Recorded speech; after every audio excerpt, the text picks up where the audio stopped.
I'm lazy and the reason I'm speaking now against having these meetings is because I'm lazy. It's not about that. I work hard. It's a matter of respect to those witnesses that we have before us. And we also have teams that are working in the background, and we're continuously, keeping their nose to the grindstone, leaving them in panic mode, when really we should be more respectful towards them and towards the witnesses. None of this should be rushed through. I just wanted to put that on the record. I'm ready to vote whenever you see fit. Thank you. And to the extent that my colleague took any personal offense, I apologize. I was not in any ways intending that she was lazy in other ways. What I am saying, and I make no apologies for this, is that Canadians are facing an affordability crisis. And thank you for sharing your personal story. And I've heard from tens, if not hundreds of people in my riding who are going through that exact scenario. And the reality is, the facts are the facts. The Parliamentary Budget Officer came before us today and told us... Point of order. Yes, Ms. Atwin? I believe we're debating a motion that's on the floor, so I'd like to question the relevance of Mr. Lawrence's comments right now. I think he is speaking on it, but we always allow very wide latitude with debate. Go ahead, Mr. Lawrence. Thank you very much. And so, just to respond to that, what I'm talking about is the carbon tax, which is what the premiers wrote to the Finance Committee about, which was the genesis of the situation of which we find ourselves to right now. We've seen 7 out of 10 premiers objecting to the federal implementation of the carbon tax, and the carbon tax has caused significant financial challenges for Canadians. And it's this Prime Minister who has chosen to divide Canadians for political purposes. It's this Prime Minister who said that Canadians in one part of the country have to pay the tax while others don't. It's this Prime Minister and this little Point of order. I don't see how this relates to whether or not we meet tomorrow. I'm sorry, Mr. McKinnon, if you could just wait for us to interrupt and recognize you for your point of order, but go ahead now, please, sir. Sorry, I don't really see the relevance of how this relates to our decision before us to meet tomorrow or not. Thanks. You can continue, Mr. Lawrence. Point is that this Prime Minister and this Liberal government has always operated by dividing, seeking to pit different groups of Canadians against each other. Point of order. Yes, Mr. McKinnon. The decision before us is whether we meet tomorrow or not. It has nothing to do with allegations about what this government is up to. I encourage all members to stick to the topic at hand. I'm afraid that's not for you to encourage other members, but we take your point, Mr. McKinnon. Mr. Lawrence, you can continue, sir. Point of order. It is entirely my privilege. I'm sorry, Mr. McKinnon. If you wish to have a point of order, that's fine, but please wait till I recognize you. Very well. Go ahead on the point of order, please, Mr. McKinnon. I will challenge the chair. It is entirely within my purview to urge the members to take whatever action I deem appropriate. It's not up to the chair to criticize me on that basis. But I certainly do encourage all members to realize that we have before us a decision on whether or not we meet tomorrow, and I think we need to adhere to that motion. That's fine, Mr. McKinnon, but I don't think it's for you to decide on the relevance, as we've stated before, and many times in this committee and others, that we always allowed a rather wide latitude in discussions, especially in debate. But I understand your point. Please, if you could just wait for me to finish my commentary, Mr. McKinnon. But as I said, we always allow a very wide latitude on these issues. I was going to refer back to Mr. Lawrence, but go ahead again, Mr. Point McKinnon. of order. Yes, I am not deciding what is relevant or not. I have expressed my opinion as a member, subbing into this committee that this discussion is not relevant. I'm entitled to make that observation, and I'll let it rest there.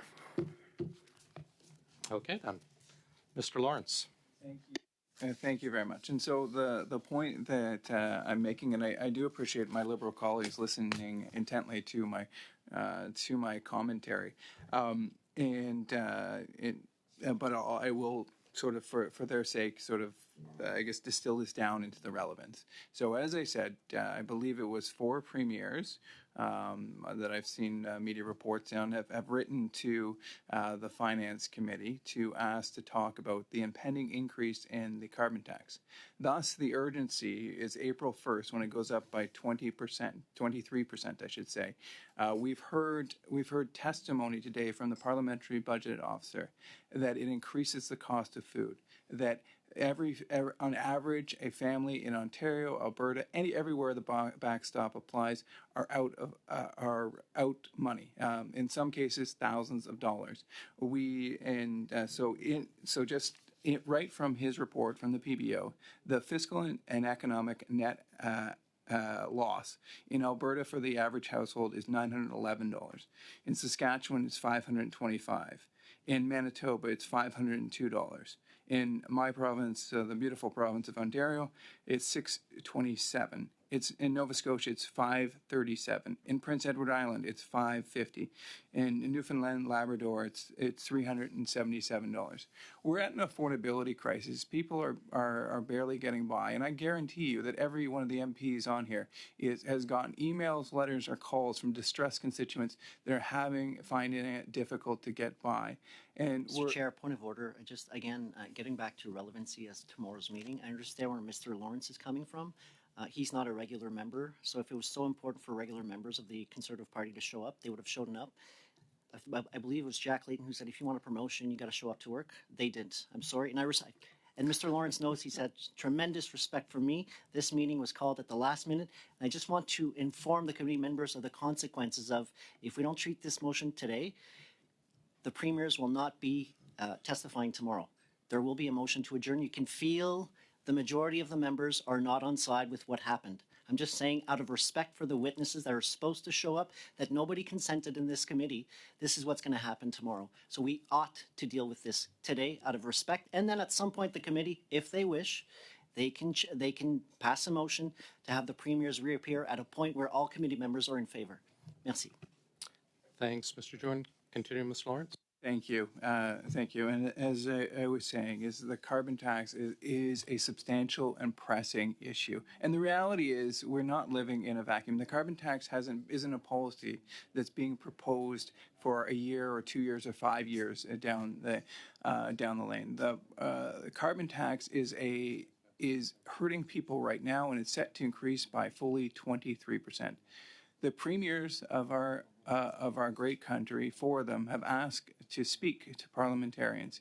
I am more than willing and more than able to schedule my time in order to be here. And it's completely within parliamentary rules to have any 4 conservatives that they want on this committee, Mr. Druin. So we regularly sub in and sub out individuals for various different reasons. And so that's not unusual at all. Certainly in Finance Committee, where I am a regular standing member, we've had numerous different members from the Liberal Party, from the NDP, and from the Conservative Party, as well as the Bloc Québécois. The reality is this is a time-sensitive, pressing concern. April 1st, the carbon tax is going to increase by fully 23%. We've heard from. Point of order. Excuse me, Mr. Lawrence. no Ms. problem. Atwin?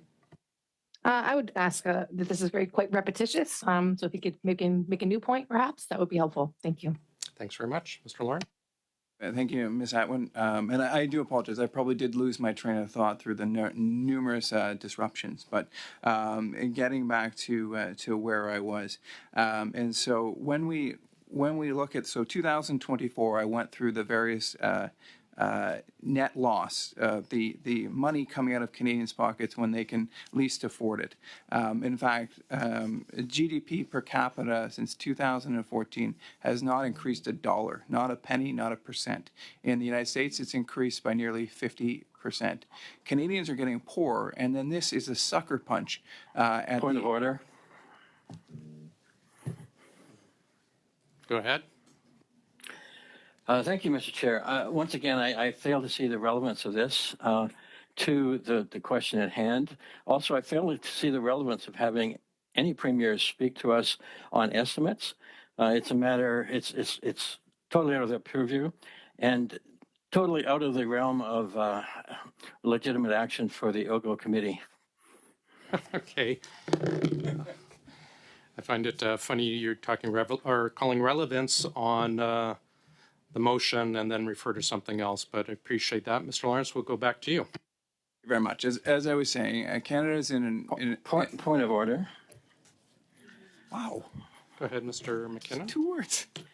So my comments on relevance have to do with the current speaker's speech and how they're going on way off topic.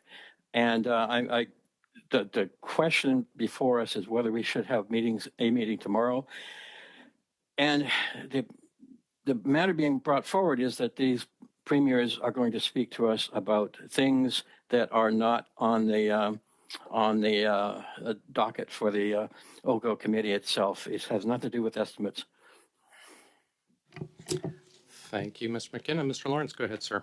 Thank you very much. And so just to circle back once again to inform my colleagues on the other side, the primary subject of the meetings that are scheduled, that is the subject of the debate of this motion and the larger sort of argument or debate is the carbon tax. So I'm going to talk about the carbon tax. So they can continue to object to that, or they can just acknowledge the fact that a motion about carbon tax, you can talk about carbon tax. So when we look at Point of order. Mr. McKinnon. The member says he's going to talk about carbon tax. I remind the committee that the question before us is not about carbon tax. The question before us is whether or not we're going to have a meeting tomorrow. On the same point of order, Mr. Chair. Sure, go ahead, sir. Thank you very much. With respect to relevancy, I believe the meeting tomorrow will talk about the carbon tax. So I think Mr. Lawrence is well within his rights to discuss what would be discussed at the meeting and what committee members are voting on whether we will have a meeting to discuss the items that Mr. Lawrence is discussing. Sorry, 1 second, Mr. Chambers. Madame Vignola. J'aimerais rappeler à Monsieur Chambers. I'd like to remind Mr. Chambers that tomorrow's subject is the main estimates and not the carbon tax.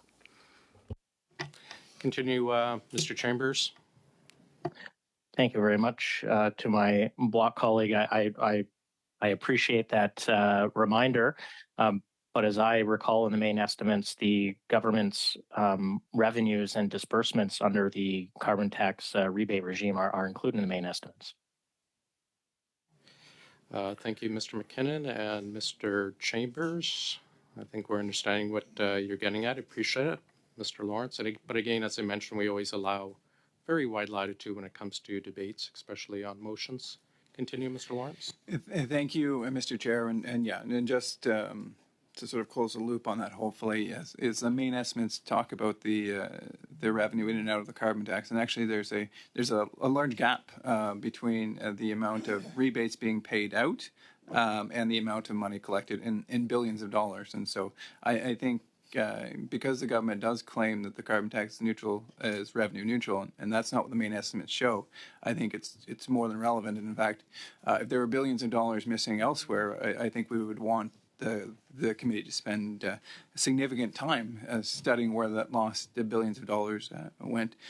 Just But getting back to, as I said, the issue of the carbon tax, Canadians, of course, are facing an unprecedented affordability crisis. In fact, Philip Cross, noted statistician and I believe economist as well, has stated that we have the worst economy since the Great Depression. We've experienced zero economic growth on a per capita basis since 2014. And so, and then we add on top of that the sucker punch of the carbon tax, and we put Canadians in a very difficult position. And on a go-forward basis, one of the reasons for the urgency of hearing from the premiers is that as of April 1st, the carbon tax is set to go up by Point of order. 23. Ms. Atwood. Repetition again. Literally, these same sentences have been reiterated several times now. Thank you very much. We take your point. Mr. Lawrence. I'll continue from that point. So as of April 1st, the carbon tax is set to go up by 23%. And the PBO did not just the net economic fiscal, not just the fiscal and economic net loss in 2024, 2025 that I wrote off, but they also projected it going forward to 2030 to 2031.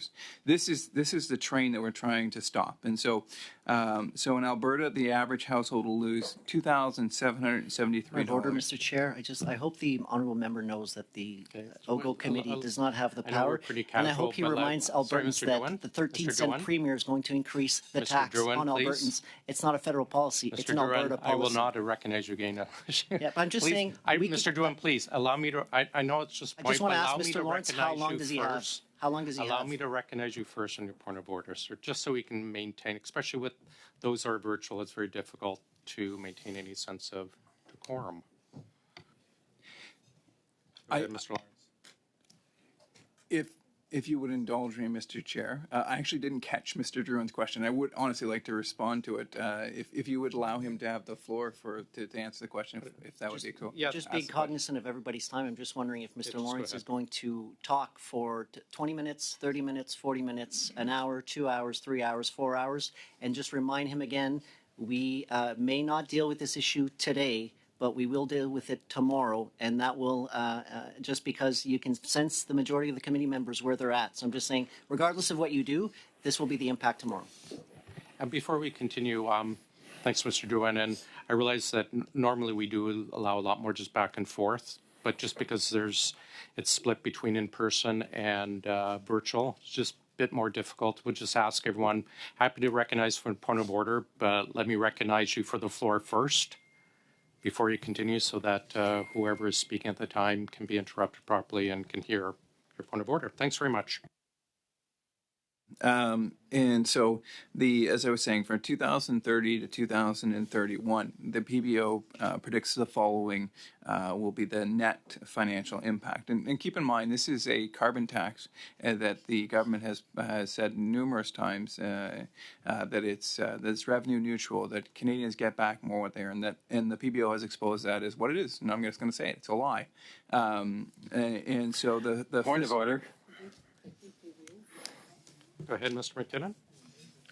Firstly, Mr. Chair, I appreciate your problem in trying to keep all the ducks in a row. I'm being a sometime chair myself. I recognize that and I acknowledge your issues.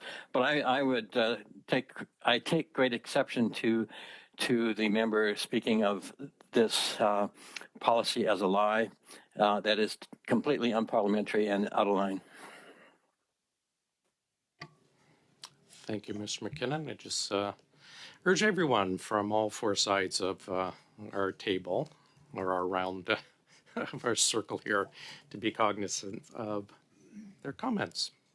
Mr. Lawrence. Thank you. I just when the government is telling us that when they are saying that Canadians are getting more in rebate than they're receiving, than they're paying, and it's untrue. And the Parliamentary Committee and the Parliamentary Budget Officer has confirmed this to us, and I have the numbers right in front of me, and I'm happy to show them. So my advice, candidly, to him and to his party would be to stop allowing falsehoods to go out from the Liberal Party that state that the carbon tax is revenue neutral. It's not true. That's in the main estimates.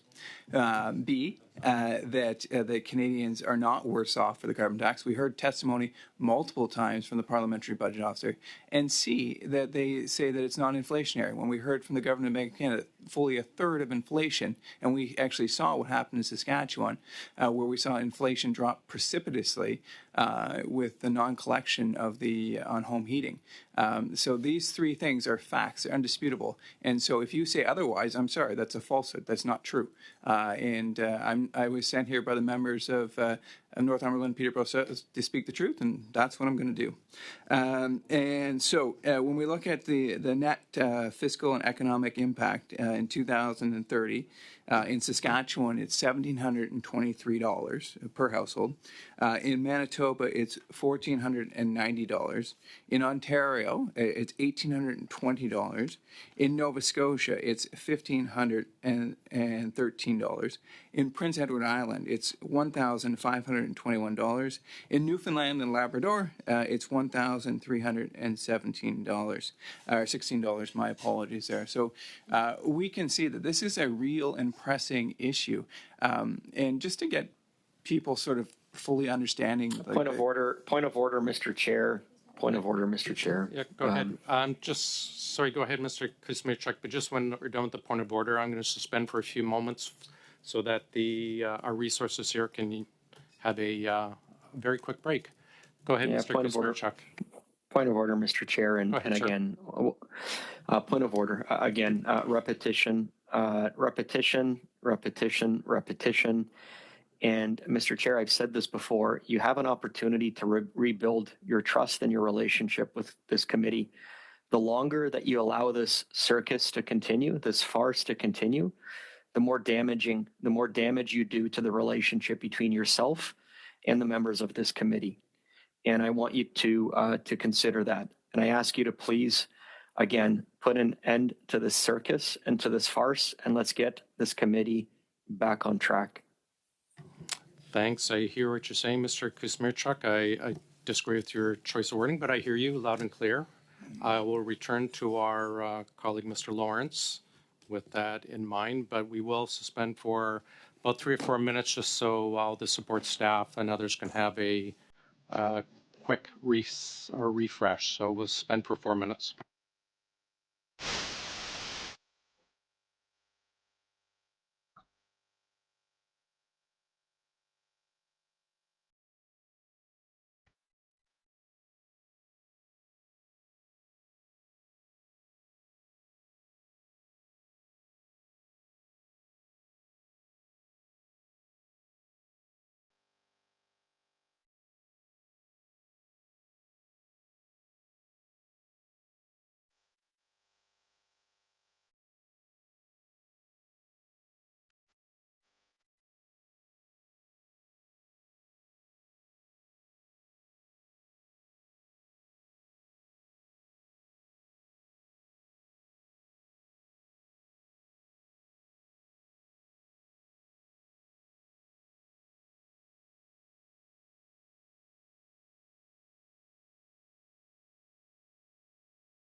While we suspend, Mr. Lawrence, go ahead, please. Thank you, Mr. Chair, and thank you to our interpreters and to the clerk and to the team here and to the analysts there. We appreciate your work there. In Finance Committee, we have a rule where the analysts actually have to put their name tags out there, and because I don't believe you. In this case, gentlemen, but ladies and gentlemen, get the recognition you deserve there. So. But I was just talking about the fiscal and economic net impact to Canadians in 2030 and 2031. And just at the risk of being point of order again, and just because we did take a suspension, I would like to just briefly reiterate why we think it's important that we have this hearing tomorrow and the urgency. The carbon tax is set to go up on April 1st, and of course we've got the Easter break coming into place shortly. We're coming up on Easter weekend, and to all my Christian friends out there, happy Easter. This is really the last opportunity we'll have to hear the premiers before the increase on April 1st of 23% in the carbon tax. So it's really now or never to hear from the premiers, and if they are willing to take time out of their extremely busy schedules, I believe that. We should be able to organize a committee to hear them, and I believe that the notice of motion or notice of meeting has already gone out.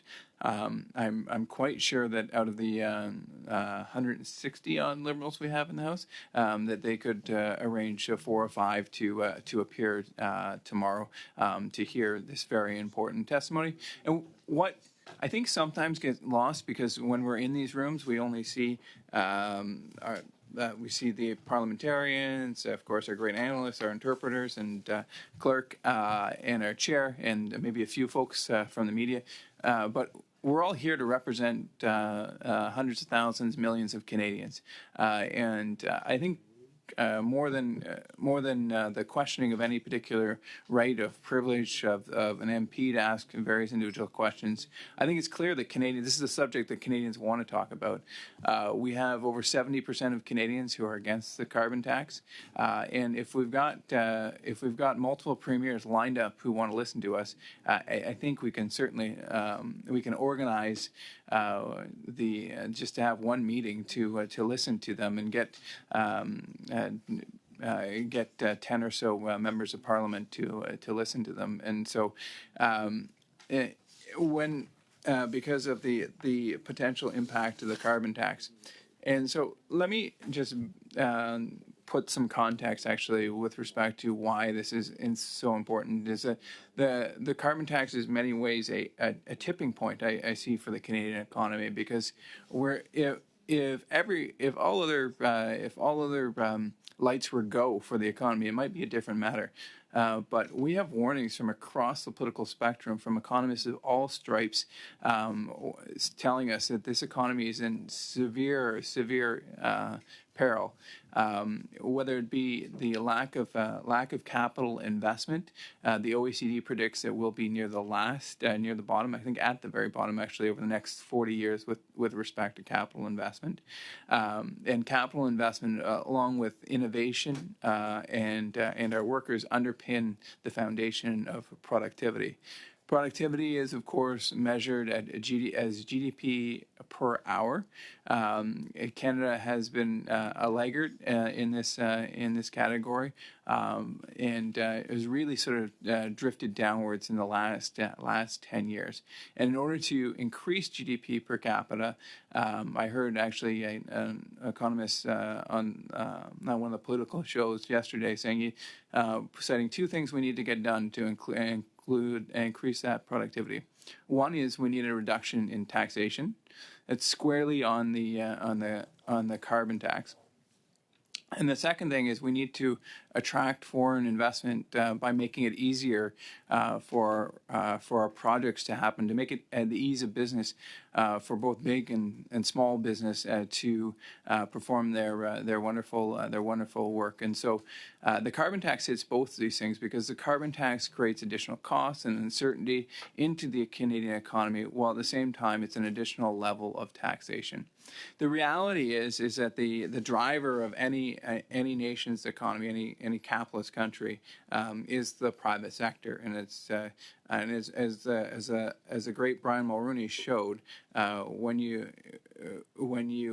privatize 22 separate institutions, it's a great driver of economic growth going forward. And so what this government has done is it's increasingly taken the oxygen out of the room for the private sector. And as you divert more assets, and spending is way up since actually pre-pandemic, well over 20% more we're spending as a government. What that means is that there are resources being diverted from the private sector, the sector that's really responsible for moving our economy forward, and the engine that drives our economy. You begin to suffocate it, and you've seen that impact with respect to our productivity numbers. They haven't increased once again since 2014. And I really see the carbon tax as sand in the gears of the Canadian economy. It's slowing everything down, and then folks will talk about, well, we need the carbon tax to reduce emissions, and that just ain't so, as I would say, because currently we're near the bottom. I think we're 62 out of 67 with respect to emissions reductions. We're not on track to meet any of our emissions targets. We've blown by targets. The only time we were, quote unquote, on track was when our economy was shut down during the pandemic. Of course, the Minister of Environment will cite that without any context. But and besides that, we've never been on track to hit those targets. So we're 62 out of 67, and sort of the bigger story of why that happens is actually, so the goal should not be to just reduce Canadian emissions. It should be to reduce global emissions, because CO2 or carbon dioxide, other greenhouse gases, really they don't know any borders. They don't know any boundaries. And so if Beijing pumps out an additional amount of carbon, it's not like it just stays over the PRC. And so the reality of it is so what we're doing when we impose the carbon tax is we're pushing Canadian industry out of Canada. So clean, sustainable Canadian energy. In my great province of Ontario, that means a lot of nuclear and hydro and carbon-free power, and we're pushing that industry out of this relatively, in fact, clean Canadian energy, and we are pushing it towards other jurisdictions that don't have carbon pricing but have far less clean energy sources. And so the reality is that by putting these punitive costs on our Canadian farmers, on our Canadian business owners, what we're doing is we're funding other authoritarian regimes around the world, while at the same time costing ourselves. And actually, it in many cases has a net negative impact, not just to the Canadian consumer, but also to emissions going on. Because you can just picture it. If you are a factory operating in Northumberland, Peterborough South, you're going to have a lot of your power created by Darlington, a great nuclear facility.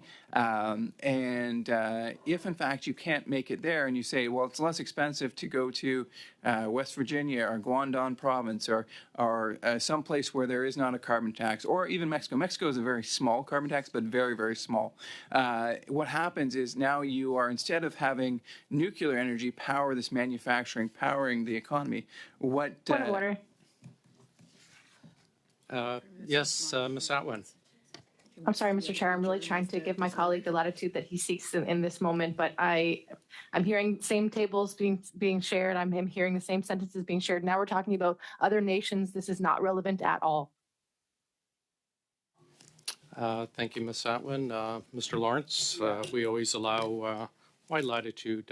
If we could Yeah, bring it home. the challenge with that is in the same point of order, I heard the fact that I was repetitious and I was also adding too much new material, and so the reality is that the Prime Minister continues to lie about the effectiveness and about the treatment of the carbon tax, right? So Point of order. Yes, Mr. McKinnon? Once again, the member has accused the Prime Minister of lying. It is completely unparliamentary, and I would ask him to apologize.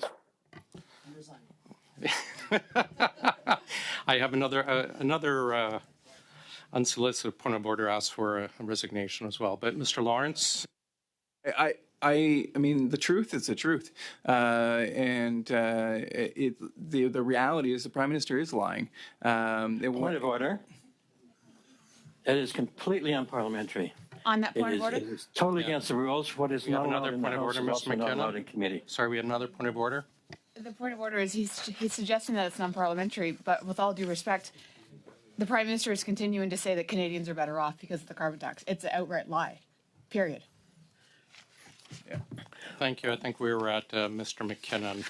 Once again, I believe that's a violation of the standing orders and the general practice of the House to accuse a member of lying. And I would ask both members now to apologize. I would cite the following letter as evidence of a lie, and so. Point of order, Mr. Chair. I just Point of order. on parliamentary. Hold on. Sorry, Mr. Doohan. Before I go back to you, was that Mr. Doohan or Mr. Kazmierczak? Chair, you can't point of order a point of order. Okay. Mr. Doohan, go ahead. Just Point of order. okay. Okay. I would just caution Mr. members Doohan, go ahead. in terms of using language. I could say Pierre Poilievre is a liar because he's misquoting the Bank of Canada. The carbon pricing represents 1/20th of the impact on inflation. So that's for the record. The Bank of Canada has stated that clearly. But I wouldn't say that, and I will retract my comments Point of because order. I'm an honorable member. Or Ms. Goodridge? Thank you. Sorry. I'm very new tuning in. However, I've been listening from my apartment here for a while, actually my office. And this is absolutely crazy. And we are fighting over something that the Parliamentary Budget Officer has been very clear. Canadians are worse off